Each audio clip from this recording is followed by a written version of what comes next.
Vamos abrir as nossas Bíblias no livro de João, no Evangelho de João, no capítulo 1.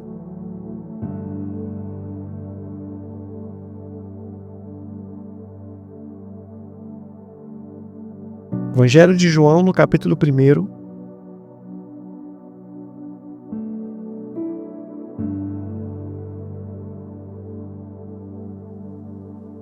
Versículo 14. Evangelho de João, no capítulo 1 e no verso 14. Quem achou, fala assim: eu amo a Bíblia. Quem não achou, fala assim: eu amo, mas tá difícil aqui. Vou acompanhar no telão mesmo. Meus irmãos, nós vamos fazer a leitura do versículo 14, mas eu gostaria que você mantivesse sua Bíblia aí aberta, porque nós vamos percorrer alguns versículos desse capítulo. Diz assim o texto: E o Verbo se fez carne e habitou entre nós, e nós vimos a sua glória como a glória do unigênito do Pai, cheio de graça e de verdade. Você no tempo de oração? Senhor meu Deus, Pai, nós estamos diante do Senhor e nós clamamos, ó Deus, porque nós queremos ouvir a Tua voz. Senhor, sopra no nosso coração, Pai, que sejam palavras de vida, sejam palavras geradas e inspiradas pelo Teu Espírito Santo. Conceda-nos essa graça de ouvirmos a Tua voz nessa noite e nos ajude, Senhor, a acolher no nosso coração e a guardar no nosso coração aquilo que for precioso, aquilo que for bem, aquilo que for paz, aquilo que for capaz, Senhor, de produzir em nós algo que possa refletir a Tua glória.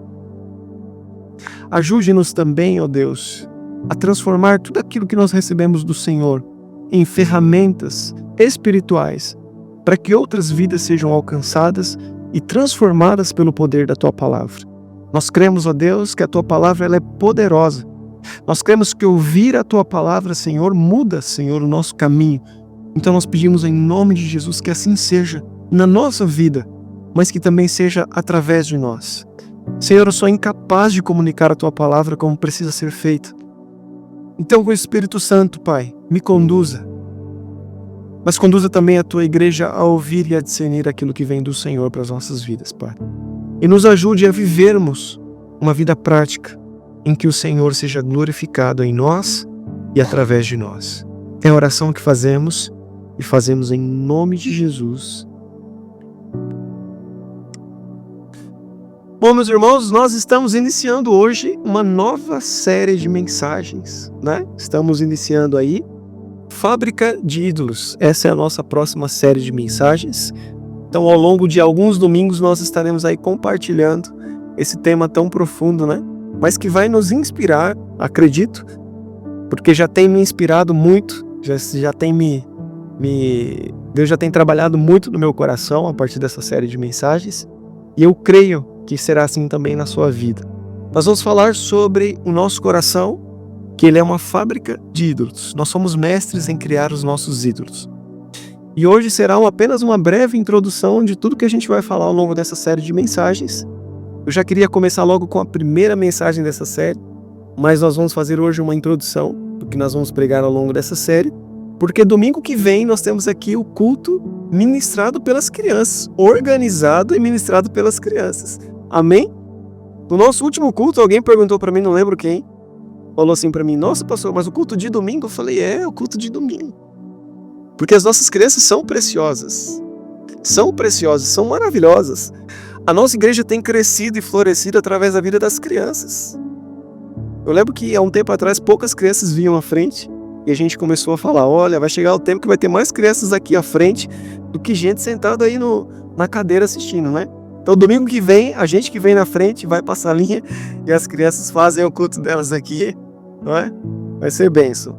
E as crianças têm conseguido fazer algo que eu como pastor não tenho conseguido: inspirar os pais a estarem no culto de domingo, não é? Algumas crianças chegam e falam assim: mãe, me leva no culto, mas não do tio Lelo, eu quero ir no outro culto lá, no culto da salinha lá no fundo, né? Então eu louvo a Deus pela vida das nossas crianças, que tem nos inspirado também, e elas têm crescido bastante aqui neste lugar e tem sido benção. Então, domingo que vem, as crianças estarão ministrando desde o louvor, devocional, palavra, tudo aqui será ministrado pelas nossas crianças. Eu te convido a trazer a sua criança, a você vir também prestigiar e honrar a vida das nossas crianças. Quando nós falamos de fábrica de ídolos, nós estamos falando diretamente do nosso coração. Nós estamos falando de nós. Nós temos uma capacidade de criar ídolos. Nós temos uma facilidade para criar ídolos. E quando a gente pensa em idolatria, a primeira coisa que, pelo menos a mim, me vem é no Antigo Testamento. Você quer resumir o Antigo Testamento? É mais ou menos assim: o povo se torna idólatra, aí Deus manda juízo. Aí o povo se arrepende, aí Deus resgata. Aí o povo se torna idólatra, aí Deus manda juízo. Aí o povo se arrepende, Deus resgata. Parece um ciclo ali no Antigo Testamento que vai se repetindo constantemente. E aí a gente tende a pensar que a idolatria é algo superado. Não, é algo lá do Antigo Testamento. É algo que está lá no Antigo Testamento. Mas não, a idolatria é algo muito atual. Talvez ela mudou de fachada. Talvez ela mudou a sua embalagem. Talvez ela mudou a sua aparência, o seu aspecto. Mas continua ainda sendo idolatria. Hoje as pessoas já não têm mais esse apego a outros deuses, como antigamente tinha. Mas ainda assim a idolatria ela é muito real. Porque a Bíblia vai traduzir para a gente idolatria como tudo aquilo que ocupa um lugar indevido no nosso coração. A gente tende a pensar que idolatria é apenas aquilo que ocupa um lugar de Deus no nosso coração. Mas não, meus irmãos. Idolatria é tudo que ocupa um lugar indevido no seu coração. O que isso significa? Significa que, por exemplo, se algo ocupa um lugar no seu coração que não deveria ocupar, isso é idolatria. Se você ama, por exemplo, o seu carro acima do seu filho, você está sendo um idólatra. Porque aquele bem não deveria ocupar um lugar acima da sua família. Porque a gente tende a pensar que idolatria é só em relação a Deus. Mas se há algo no nosso coração que está tomando um lugar ou um tempo indevido, isso também é considerado por Deus uma idolatria. Quando nós invertemos a lógica do reino de Deus, isso também é uma idolatria. Quando nós, por exemplo, amamos mais as coisas do que as pessoas, nós também estamos vivendo nenhuma idolatria. Então tudo aquilo que ocupa um lugar indevido no nosso coração é por Deus considerado uma idolatria. Então não é só em relação a Deus, é em relação ao próximo, é em relação ao outro também, é em relação às coisas, é em relação àquilo que a gente faz. E o nosso coração, ele é mestre, ele é craque. A gente tem que estar se policiando o tempo inteiro, porque ele é doido para inventar os seus ídolos. Quem é adolescente sabe como que a gente consegue, né? Fazer ídolos. Eu sou da época do Sandy Júnior. Quem é da época do Sandy Júnior aqui? Confessa o seu pecado, assim, ó. Época do Sandy Júnior. Vocês lembram disso aí? Nossa, como a gente amava, né? Falava assim, não, tinha figurinha pra você colar no caderno. Eu sei que muita gente tá boiando aqui, né? Mas você acredita que tinha isso? O nosso tempo de adolescência parece que faz a gente entender que, de fato, o nosso coração é um coração idólatra. Porque o coração de adolescente se apega a umas coisas e fala, gente, não é possível. Você vai crescer, você vai entender que isso não vale muito não, viu? Porque o nosso coração, ele facilmente se inclina para as coisas do mundo. E nessa introdução de hoje eu queria falar sobre, eu acho que é a idolatria mais presente no tempo de hoje. A idolatria da lógica do mundo. Nós falávamos isso inclusive na nossa escola bíblica dominical. Hoje, por exemplo, você ser alguém fiel aos princípios bíblicos é ser alguém fora do seu tempo e da sua realidade. Agora você fala assim, não, eu não traio minha esposa. O quê? Mentira, todo mundo faz isso. Parece que fazer o que é certo hoje se tornou errado. Parece que fazer o que é bom hoje se tornou... O errado é você que está fazendo algo de bom. Esses dias eu estava andando com um amigo meu e um rapaz chegou para mim E ele pediu um dinheiro para comer alguma coisa e tal. E eu não costumo andar com dinheiro. Quem me conhece sabe que é difícil andar com dinheiro na carteira. Mas justamente nesse dia eu tinha R$ 20 na minha carteira. Eu falei, só pode que é Deus pra eu dar pra esse rapaz, porque eu nunca ando com dinheiro na carteira. Eu peguei aqueles R$ 20 e dei, e segui caminho. E o rapaz que estava comigo falou assim, você é louco? Você deu R$ 20 pra aquele cara? Aquele cara vai usar a droga ali na esquina, ele vai beber ali na esquina e tal. E eu falei assim, tá vendo como que a idolatria e a lógica do mundo se torna um ídolo no nosso coração?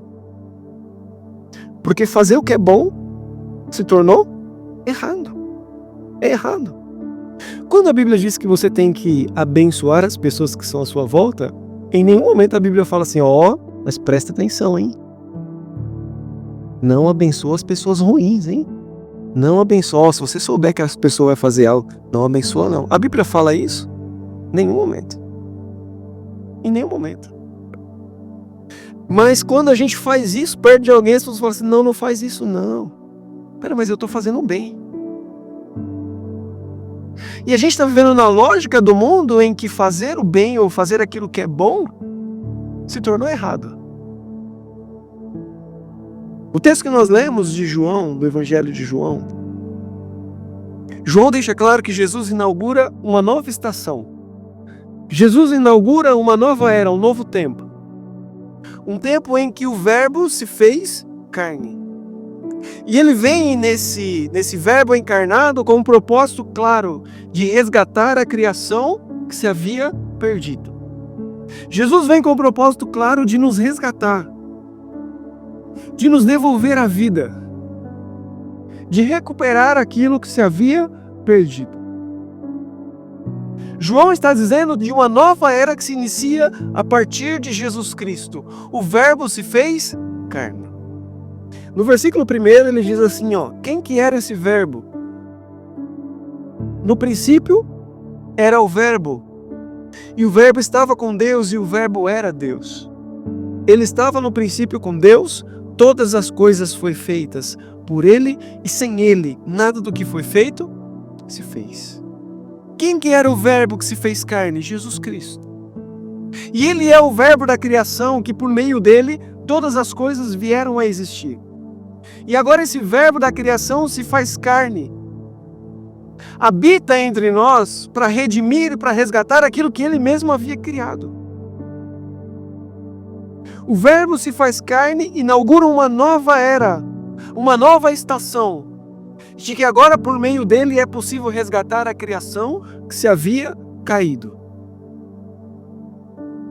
O que é lindo dessa história é que Jesus estava no princípio. No verso 2 diz, ele estava no princípio com Deus. Quando Deus criou o homem no jardim do Éden, Deus criou o homem para ser a sua imagem e a sua semelhança.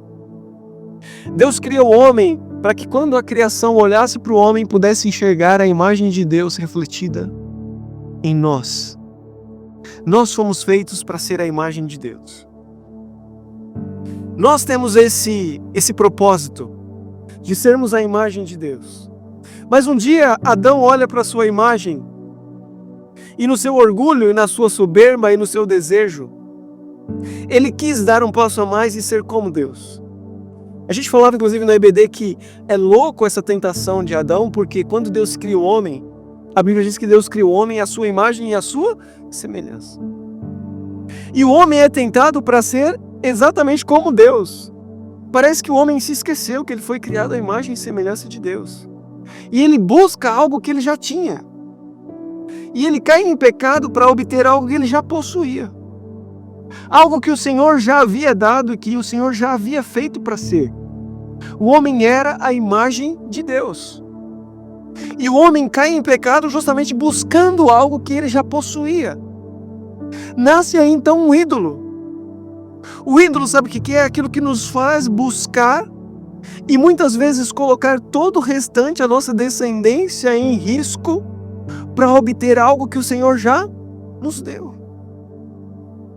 Para obter algo que o Senhor já nos dá, que é promessa dele. O homem havia sido feito para ser a imagem de Deus, Mas por alguma razão o homem ficou cego e quis comer do fruto da árvore da ciência do bem e do mal para ser como Deus. Mas ele já era como Deus. Ele já andava na presença de Deus. Ele já experimentava Deus diariamente. Mas o ídolo, quando ele entra no nosso coração, ele tem essa capacidade de fazer a gente buscar e colocar em risco as coisas que o Senhor nos deu para obter aquilo que nós já temos. Aquilo que nós já temos. O Senhor já te deu, já é seu, e a gente coloca em risco. Para quê? Pela soberba, o orgulho do nosso coração. Ah não, eu quero ser como Deus. Porque há uma ordem do Senhor dizendo como Adão deveria ser. E Adão está dizendo para o Senhor: Senhor, eu sei que o Senhor tem o que é melhor para mim. Eu sei quais são as suas ordens, mas eu quero eu mesmo comer do fruto. Eu quero eu mesmo tomar a minha decisão. Eu quero eu mesmo fazer as minhas escolhas. E hoje, quando a gente tem a opção de pecar ou não pecar, a gente escolhe e peca. Olha que loucura. Porque Adão não se submeteu à vontade de Deus. Adão não se submeteu a uma voz que dizia para ele o que é bom. Ele quis ele mesmo saber e conhecer o que é bom e o que é mal. Eu quero eu mesmo tomar as minhas decisões. Essa é a lógica do mundo. Essa é uma das idolatrias do tempo de hoje. Eu sei o que eu quero para a minha vida. Eu não preciso do Senhor me orientando. Eu não preciso de ouvir o Senhor me orientando. Eu não preciso. Ah, pastor, mas eu não falo isso. A gente não fala. Mas no fundo é isso que a gente está dizendo para o Senhor. Quantas vezes a gente, diante de uma decisão que a gente precisa tomar, a gente se coloca diante do Senhor em oração, abre a palavra dele e diz assim: Senhor, fala comigo. Senhor, fala comigo, me direciona. Senhor, eu sei que a tua vontade é boa, perfeita e agradável. Eu estou querendo tomar uma decisão aí, hein? Me ajuda. Me ajuda a tomar a melhor decisão possível. Me mostra na tua palavra o teu caminho. Porque a gente não diz com as palavras que a gente não ouve o Senhor. Mas quando a gente não se derrama, quando a gente não busca a resposta dele, inconscientemente é isso que a gente está dizendo. Senhor, eu quero tomar as minhas escolhas. Senhor, eu quero seguir os meus caminhos. Eu quero eu tomar a decisão. E quando der errado, sabe quem é que vai te socorrer? É o Senhor. É o Senhor que vai nos socorrer. E essa é a lógica do mundo. O ser humano não quer mais se submeter a Deus. O ser humano não quer mais estar debaixo de um governo. O ser humano não quer estar mais debaixo de uma autoridade. O ser humano quer ser o seu próprio Deus. O ser humano quer ser o seu próprio Senhor. Falava na reunião hoje com os diáconos que eu estava muito cansado. Falei assim: Senhor, eu preciso de um tempo de descanso. Preciso encontrar uma alternativa e tem que ser rápido isso aqui, que eu tô por aqui, eu tô muito estafado. E aí o Senhor sempre nos conduz para a sua palavra. Projeta aí, ô Jefinho. Se não me engano é Miqueias capítulo 2 e verso 10. Olha como que é bom a gente consultar. É bom e é ruim, mas é bom. Levantai-vos e ide, porque este não é um lugar de descanso. A gente fala assim: Senhor, eu tô cansado. Aí o Senhor fala assim: levanta e anda, porque esse não é o seu lugar de descanso. Caminha, meu filho. Só que não para por aí. A promessa é que Ele estaria conosco em todo o tempo. A promessa é que Ele renova as nossas forças, porque os que esperam no Senhor renovarão as suas forças. Não para ali. Ele continua soprando palavras de vida ao nosso coração. O problema é que muitas vezes a gente não se submete a ouvir a voz do Senhor por meio da sua palavra. A gente decide e a gente vai. E depois a gente fala: Senhor, dá conta aí, porque deu errado. Senhor, dá conta aí porque eu comi o fruto, agora eu tô com vergonha e eu preciso me esconder da tua presença. Aí vai lá Deus, mata um animal, veste Adão e Eva para que eles novamente possam estar sem vergonha. Sem vergonha ficou estranho, né? Mas isso que eles são, sem vergonha. E foi isso que a queda causou em nós. Nosso coração se transformou numa fábrica de ídolos. Nós abrimos um abismo entre nós e Deus. O homem saltou para fora da fonte da vida. O homem saltou para fora da existência, porque se tudo que existe está em Deus e o homem rompe com Deus, como que nós continuaremos existindo e vivendo? Se Deus é a fonte da nossa vida. E aí o Senhor devolve ao homem a oportunidade, por meio do Verbo que se faz carne, para restaurar tudo isso que se havia perdido. E para devolver ao nosso coração uma opção de viver segundo a lógica do reino de Deus. Não mais segundo a lógica do mundo. Não mais segundo a lógica do ser senhor de si mesmo, mas segundo a lógica do reino de Deus. O Senhor está dizendo, eu agora vou governar sobre as suas vidas, porque quando nós falamos de reino de Deus, reino significa ou pressupõe a existência de um rei. Sim ou não? Reino pressupõe a existência de um governante, de alguém que se assente numa cadeira imperial e governe. Então, quando nós nos submetemos à lógica do reino de Deus, nós estamos submetendo a nossa vida à autoridade de Deus. No verso 14, o texto que nós lemos, diz assim, e o Verbo se fez carne e habitou entre nós. O que eu acho maravilhoso do Evangelho é que Deus sempre desejou habitar com o homem. Deus sempre desejou habitar com o homem. Desde o jardim da criação, a Bíblia diz que na virada do dia o Senhor vinha ter com o homem. Deus sempre desejou habitar com o homem. E no texto que nós lemos, do original, habitou, não é habitou.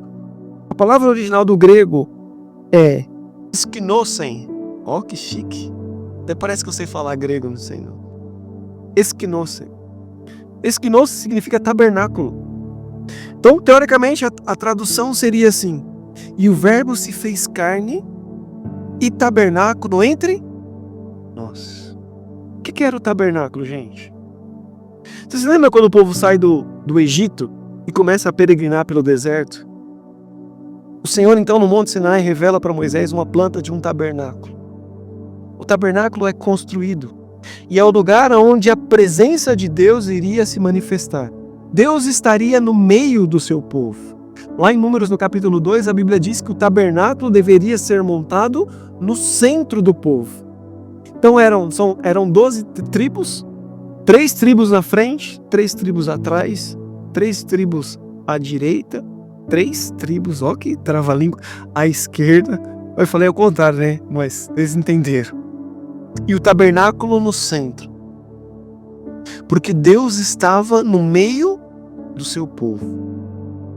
E aí o autor João vai dizer para nós que Jesus tabernaculou. Jesus é a presença de Deus no meio do seu povo.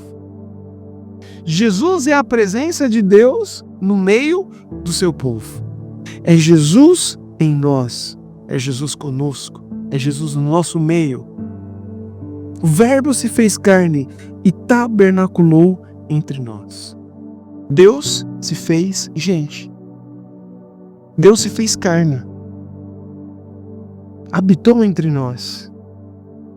Agora tem algo maravilhoso. Porque antes de nos levar ao céu, a Bíblia vai dizer que Jesus trouxe o céu para a terra. Aprenda isso. Antes do Senhor nos levar para o céu, Ele trouxe o céu para a terra. O Verbo se fez carne e habitou entre nós. E nós vimos a sua glória. A glória desceu. Antes de nós irmos para o céu desceu entre nós, na figura de Jesus Cristo. o nosso Senhor. É o céu que desceu. E por que o céu desceu, meus irmãos? Para estabelecer nesse mundo uma nova lógica. A lógica do reino dos céus. O céu desceu para estabelecer nesse mundo uma lógica que não é mais a desse mundo. É a lógica do reino dos céus. E repare que não é a lógica do reino no céu. Quando Jesus falou assim, olha, é chegado o reino dos céus. Jesus não falou assim, é chegado o reino no céu. A gente confunde. Parece que a gente está vivendo na lógica do reino no céu. O que é a lógica do reino no céu? Ah, eu vou para a igreja porque eu quero ir para o céu. Essa é a lógica do reino do céu. Não, eu estou fazendo tudo certinho porque eu quero ir para o céu. Só que não é reino no céu, é reino do céu. O que Jesus está dizendo é, o reino do céu, a lógica do reino do céu é que desce para a terra. É que a gente vai viver aqui nesse tempo presente a lógica do reino eterno. É viver nesse tempo presente com o entendimento da glória eterna. Não é que eu vivo para ir para o céu. Eu vivo segundo a cultura do céu. A minha cultura nessa terra é do céu. Porque o meu reino não é mais dessa terra. O meu reino é do céu. Então as minhas leis, elas são do céu. A minha moral, ela é do céu. A minha ética, ela é do céu. O meu amor, ele é do céu. Eu não estou mais operando, eu não estou mais na lógica, eu não estou mais na frequência deste mundo. Porque o céu desceu, o céu tabernaculou e nós vimos a sua glória em Cristo Jesus. E Ele agora é a nossa lógica. Jesus agora é o meu modelo. Eu rejeito agora os ídolos que diz para mim que a lógica desse mundo é a correta. Não, Jesus é o meu arquétipo. Jesus é o meu modelo. É nesse mundo que nós precisamos dar sinais do reino eterno dos céus. É nesse mundo que nós damos sinais eternos. Sabe por que Jesus curava? Jesus não curava apenas para falar assim, olha como eu sou poderoso, olha só como eu tenho poder sobre a doença. Jesus ressuscitava não é só para dizer assim, olha só como eu tenho poder sobre a morte, olha só como eu tenho poder para ressuscitar. Jesus não libertava as pessoas dos espíritos malignos apenas para dizer, olha como eu tenho autoridade sobre os espíritos. Jesus curava, ressuscitava e libertava, sabe por quê? Porque no reino que Jesus anuncia, não há doença. E quando Jesus cura alguém, Ele está dando sinais de que no reino dele, a doença não tem mais autoridade. Quando Jesus ressuscita alguém, Ele está dizendo, Ele está dando sinais do reino de Deus, Ele está dizendo, no governo do meu Pai, no reino dos céus, a morte não é o ponto final. Eu tenho autoridade sobre a morte. Quando Jesus libertava as pessoas dos espíritos malignos, Jesus está dizendo, no reino dos céus não há opressão. Então toda vez que Jesus manifestava um sinal, Ele estava dando sinais do reino celestial, do reino dos céus, do reino de Deus. Toda vez que você manifesta uma lógica do reino dos céus, você está dando sinais do governo de Deus sobre a tua vida. Toda vez que você anda na contramão do mundo, você está dando sinais de que você pertence a uma outra lógica, que você opera para uma outra lógica, que você agora vive uma outra cultura, não a cultura dessa terra, mas a cultura do reino de Deus. Quando você tem tudo para trazer juízo sobre uma pessoa e você a perdoa, o que você está fazendo? Você está dizendo que há perdão no reino do Senhor, há perdão no reino dos céus. Quando você tem tudo para retribuir na mesma moeda e você não o faz, você está dando um sinal da graça de Deus. Está dizendo no reino dos céus a graça do Senhor. Quando você oferece, estende as suas mãos, você está dizendo no reino dos céus a bondade, a amor, a alcance, a misericórdia. A lógica do mundo diz que nós devemos preservar a nós mesmos. A lógica do mundo é sobre nós. Nós somos os nossos senhores.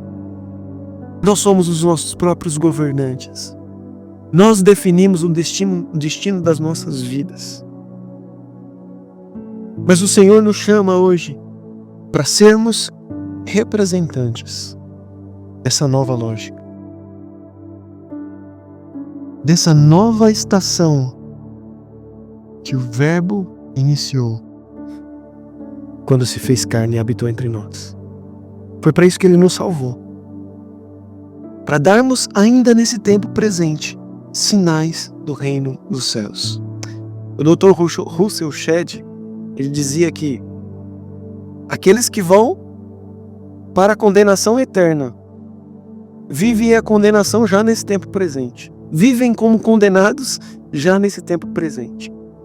E aqueles que vão para o céu e para a eternidade com Deus vivem nesse tempo presente como aqueles que já dão sinais da eternidade e do reino de Deus, porque já vivem nesse tempo presente segundo a lógica do reino de Deus. Viver nesse tempo presente dando sinais do seu destino. Por que você ama? Porque você foi feito para a eternidade com Jesus. Porque você perdoa, porque você foi perdoado na cruz. Você está dando sinais da sua eternidade. Você está dando sinais da sua salvação. É operar em uma nova lógica. A lógica do reino de Deus. Jesus, certa vez com seus discípulos, disse para eles assim: eu vou por um caminho que vocês não conseguem me seguir. E Pedro fala assim: como, Jesus? Como que eu quero ir com o Senhor até a morte, até o fim? Jesus está dizendo: eu vou por um caminho que vocês não podem me seguir. E aí, depois no capítulo 16 de João, ele vai dizer assim: olha, e é importante que eu vá. É melhor que eu vá. Imagina, eu fico pensando nos discípulos, né? Porque eles estavam ali com Jesus, a roda. Eles estavam com Jesus sentado à mesa. De repente, Jesus fala para eles assim: é melhor que eu vá. E você fica pensando assim: o que é melhor que pode vir do que estar com Jesus à mesa? O que seria melhor? E aí ele diz na sequência: porque se eu não for, o Pai não enviará o Consolador. Porque eu estou com vocês, mas chegará o dia que eu estarei em vocês. Existe algo melhor do que Jesus estar à mesa? Existe. Jesus está em nós. Jesus está em nós. Ele inaugurou este caminho. E Ele nos convida a entregar o governo das nossas vidas à presença dEle. Ele nos convida a entregar o nosso coração, que é uma fábrica de ídolos, ao governo dEle. Que seja feita a tua vontade. A oração do Pai Nosso. Que seja feita a tua vontade. Assim na terra como nos céus. Que a tua vontade seja feita aqui na terra, assim como é feita nos céus. E os ídolos, meus irmãos, eles aparecem no nosso coração. Mas eles são influenciados pelo reino espiritual das trevas. Foi assim quando a serpente tentou Adão e Eva no jardim. E é assim também nos dias de hoje. E sabe qual que é o nosso problema? É que o inimigo não baixou as armas. Mas nós baixamos. Eu ouvia sobre a guerra Israel e Irã e eu via um dos líderes de Israel dizendo assim: ainda que a gente fique em ruínas e não nos reste recurso nenhum, a gente não vai parar. A gente vai avançar. Porque a gente entende que a gente está fazendo o que é correto. Ainda que não reste nada, a gente vai continuar a guerra. E depois eu ouvi um líder do Irã. E o líder do Irã dizia assim: a gente também não vai parar. Mesmo que não reste nada, a gente vai continuar a guerra. E eu falei assim: gente, vai acabar então tudo, não vai sobrar mais nada. Mas eu pensei na lógica do que nós estamos falando aqui hoje. Porque o inimigo tem se levantado contra as vidas, contra as famílias. E ele tem vindo com essa ferocidade. E nós, como igreja, sabe o que nós estamos? Nós estamos anestesiados para as coisas de Deus. Anestesiados. Eu orava essa semana e dizia: Senhor, devolve-nos a alegria de celebrarmos a Tua presença. Devolve-nos a alegria de celebrarmos a Tua presença. Essa semana, na quinta-feira, a gente tinha um pequeno grupo dos homens. Olha como que nós estamos anestesiados. A gente estava lá no pequeno grupo dos homens. Aí o Júlio brincou pra mim: é feriado, hein? Ele falou assim: eu acho que no feriado a gente devia, toda vez que tiver feriado, a gente devia cancelar o pequeno grupo, porque não vai aparecer muita gente. E realmente, a gente estava acho que em 4 pessoas. E ele falou: não, eu acho que toda vez que tiver feriado, a gente tinha que cancelar, porque é feriado. E eu falei com ele assim, eu concordei na hora, né? Eu falei: é verdade, né? A gente não deveria mesmo cancelar. Só que depois o Espírito Santo me incomodou de uma maneira tão profunda, tão profunda. Porque a gente fica contando, né? Eu sou assim, eu sou CLT, então eu fico contando. Feriado aqui, feriado aqui. Você que é professor também, né? Feriado aqui, emenda aqui. A gente conta os dias que a gente vai ficar em casa, porque a gente fala assim: esse é um dia especial. Se for numa quinta ainda que vai emendar, maravilhoso. A gente conta aquele dia especial. E aí a gente fala assim: esse dia é especial. Não vamos marcar nada pro Senhor então, hein? Vamos cancelar as coisas de Deus? Vamos viver nossa vida? Vamos fazer as coisas que a gente tem? Vamos sair, vamos comemorar, vamos ficar juntos, vamos fazendo tal coisa? Vamos! Vamos cancelar as coisas de Deus, porque esse dia é especial pra gente, é um feriado. Olha como nós estamos anestesiados. A gente não celebra mais a presença de Deus. Vocês lembram no Antigo Testamento, quando a nuvem aparecia em cima do tabernáculo e o povo começava a celebrar: Deus está presente no meio do seu povo, glória a Deus por isso. E eles começavam a cantar e viravam a noite cantando: Deus está no meio do seu povo, e cantavam salmos e pulavam e dançavam e celebravam a presença do Senhor. A gente está anestesiado, a gente não celebra mais a presença do Senhor, porque Deus já não está mais no meio do seu povo, Deus está em nós. E a gente não tem mais celebrado, porque o nosso coração está tomado de ídolos.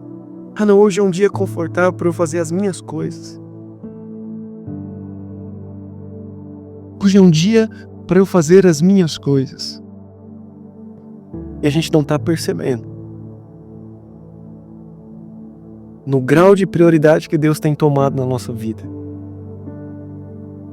E uma frase que eu ouvi e nunca mais esqueci: para as coisas de Deus nunca é falta de tempo, sempre é falta de prioridade. Então, quando você falar para Deus que você não tem tempo para fazer algo, seria mais honesto dizer para Ele: Senhor, o Senhor não é a minha prioridade. Porque se há algo que é prioritário na nossa vida, para esse algo a gente tem tempo. A gente tem tempo. O problema é que o nosso coração se transformou numa fábrica de ídolos. E a gente anestesiou. A gente não celebra mais a presença do Senhor. A gente não se alegra mais quando Deus está presente. A gente não se alegra. A gente fica com aquele coração apertado, ansioso. O dia que eu encontrar com meu noivo nas alturas vai ser maravilhoso. Mas se a gente não celebra a presença dele em nós, por que a gente está ansioso para encontrar com ele? Então a gente tem que lançar fora a nossa fábrica de ídolos e falar: Senhor, retome o governo da minha vida. Quando foi que eu fiquei louco? Quando foi que o Senhor deixou de ser prioridade na minha vida? Porque se o Senhor é quem eu entendo que o Senhor é, se o Senhor é tão grande quanto a minha mente imagina, na verdade a minha mente não consegue imaginar o quão grande o Senhor é. Se o Senhor é esse Deus que a Bíblia descreve, por que é que o Senhor não é prioridade na minha vida?